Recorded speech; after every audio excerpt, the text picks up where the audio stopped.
যেই তিনটি স্বপ্ন দেখলে ভাববেন যে আপনি জান্নাতি। আমরা দৈনন্দিন ঘুমের ঘরে বিভিন্ন ধরনের স্বপ্ন দেখি, আর এই স্বপ্নগুলো ভালো ও খারাপ উভয় ধরনেরই হয়ে থাকে।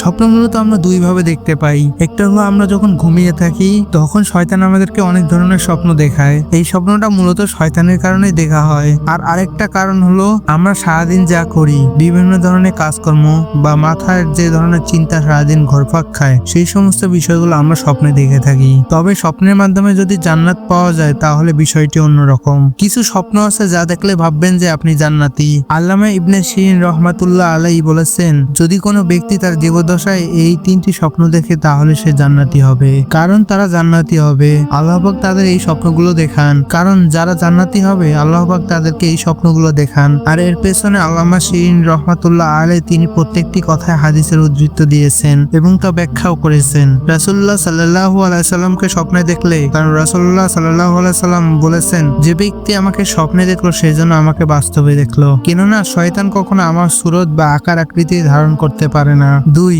কোনো ব্যক্তি যদি স্বপ্নে দেখে আশেপাশে মানুষ তাকে অন্যায়ভাবে তার উপর অন্যায় অত্যাচার এবং জুলুম করছে, অর্থাৎ তার উপরে নানা রকম জুলুম করা হলো, কিন্তু সে তাদেরকে সবাইকে ক্ষমা করে দিল, তাদের প্রতি কোনো প্রতিশোধ নিচ্ছে না, বারবার তাদেরকে ক্ষমা করে দিচ্ছে, এইরকম স্বপ্ন দেখলেও ভেবে নিতে হবে সে জান্নাতি। আল্লাহ তাকে ভালোবাসেন তাই এই স্বপ্ন দেখাচ্ছেন, অবশ্যই তাকে বাস্তবেও এরকম হতে হবে যেরকমটা সে স্বপ্নে দেখে। 3, যে ব্যক্তি মা বাবা জীবিত অথবা মৃত কিন্তু সে স্বপ্নে দেখে সে তার মা বাবার খেদমত করছে, সেবা করছে, তার মন প্রাণ উজাড় করে সে তার মা বাবার হক আদায় করছে, তার মানে আল্লাহ তাআলা তার উপর সন্তুষ্ট আছেন। আল্লাহ তাআলা যাদেরকে ভালোবাসেন তাদের উপর সন্তুষ্ট হন, তাদেরকে এই জান্নাতের স্বপ্নগুলো দেখান। এই জন্য আমাদের বেশি বেশি করে দরুদ পাঠ করতে হবে, সবসময় পাক পবিত্র অবস্থায় থাকতে হবে। এছাড়াও রাতের বেলা ঘুমানোর আগে পাক পবিত্র হয়ে অর্থাৎ উজু করে ঘুমাতে হবে, তাহলে আল্লাহ তাআলা তাকে এই তিনটি স্বপ্ন দেখাতে পারেন। আল্লাহ তাআলা আমাদের বোঝার তৌফিক দান করুন, আমিন।